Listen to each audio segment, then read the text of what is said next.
Talofa Barbara, welcome to the show. Talofa Lava, thank you very much for having me today. Oh, it's my pleasure. Barbara, you were born and bred on Auckland's North Shore to Samoan parents.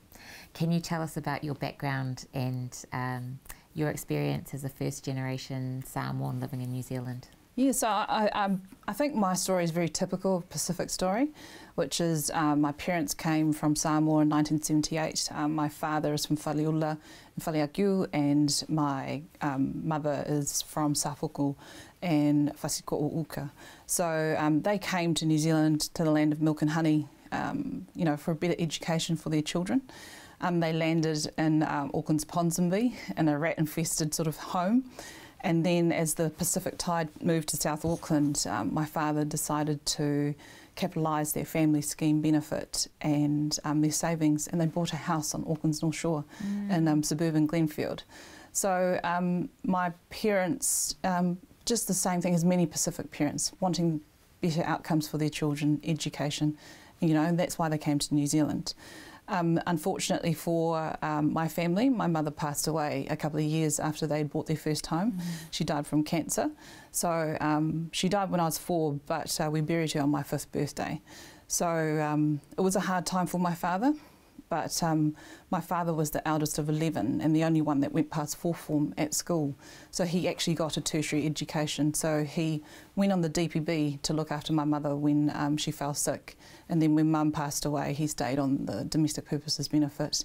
And then when I went to college, he went back to social work school to become a social worker, where he became one, and he worked as one till 2017. But despite all that, my father sent us to some of the best schools in Auckland. So the Catholic school that we went to, Carmel College, which is on the shores of Lake Pupuki. It's quite a beautiful school. My sisters and I and my brother went to the brother school, Rosamini, which is down the road. We had a really good education. But the interesting thing was just across the hedge was North Shore Hospital.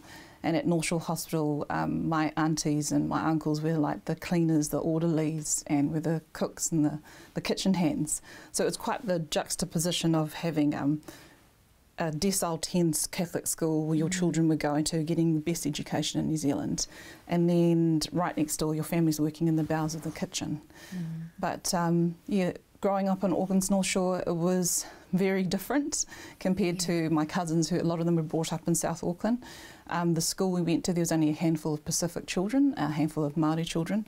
So, but the same sort of Catholic values, those Christian values, were quite deep in the school that we went to. So it was important for us and important for my father that we finished our education. That's such an amazing story of overcoming adversity